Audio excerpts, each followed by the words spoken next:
In the Army, they taught me to treat my body like a weapon.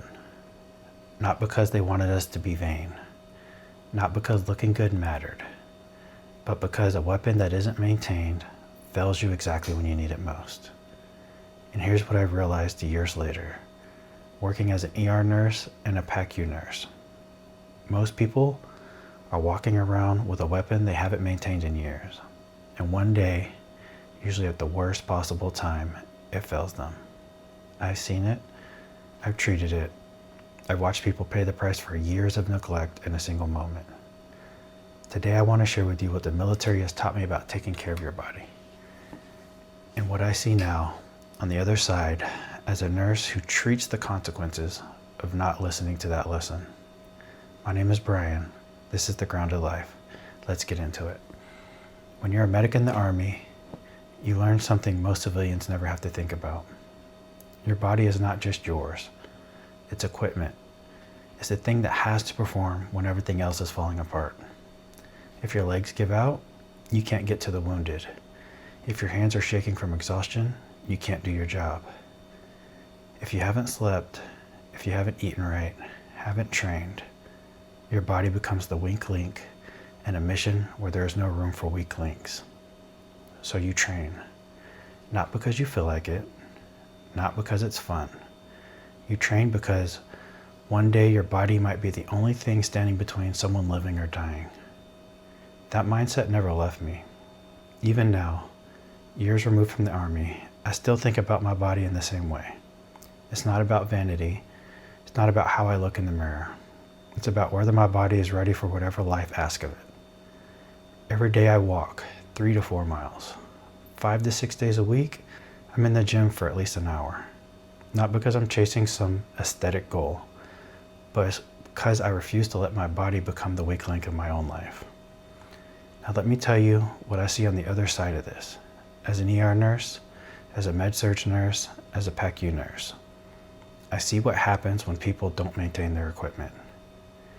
I've cared for patients in their 40s and 50s whose bodies are failing them in ways that didn't have to happen.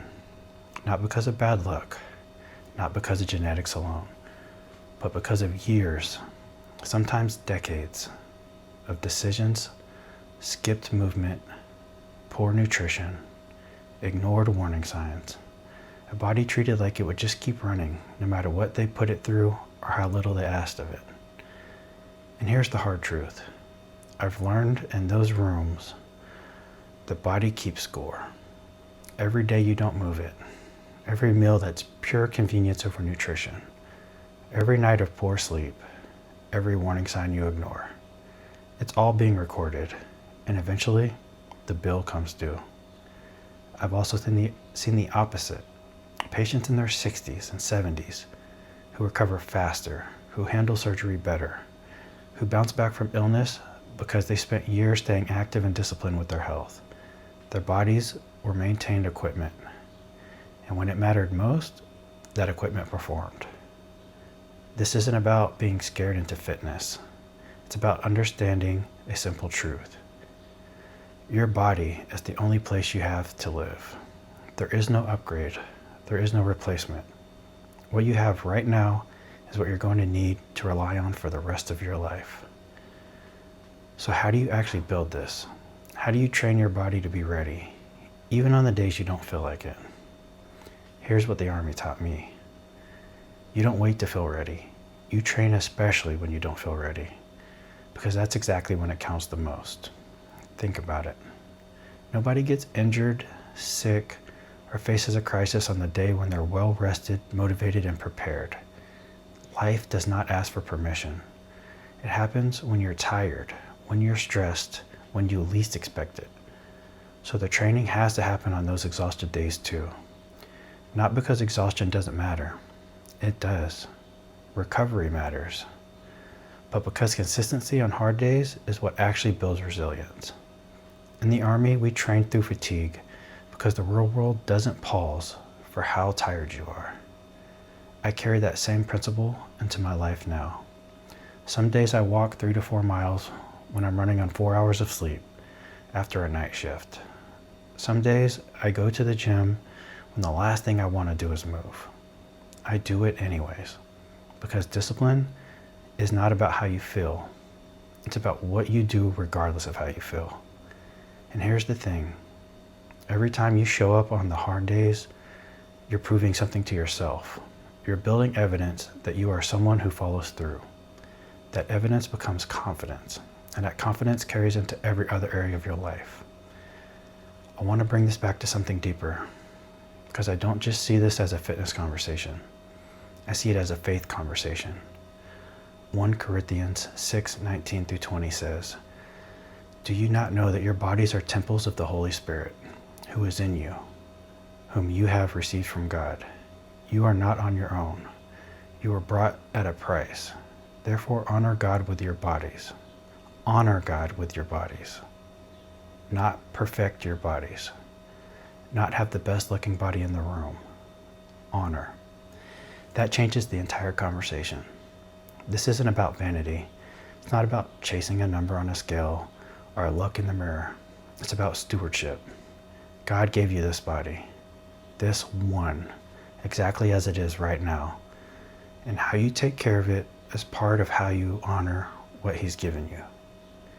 When I lace up my shoes for that daily walk, when I show up at the gym on a tired day, when I make a decision to eat something that fuels me instead of something that just feels good in the moment, I'm not just building muscle or losing weight. I'm practicing stewardship. I'm honoring the temple. Let's make this practical. Here's what I want you to walk away with. Number 1, stop treating your body like it's disposable. You don't get a replacement. This is the only equipment you'll ever have. Start treating it that way. Number 2, train on the hard days, not just the easy ones. Real discipline shows up when motivation doesn't.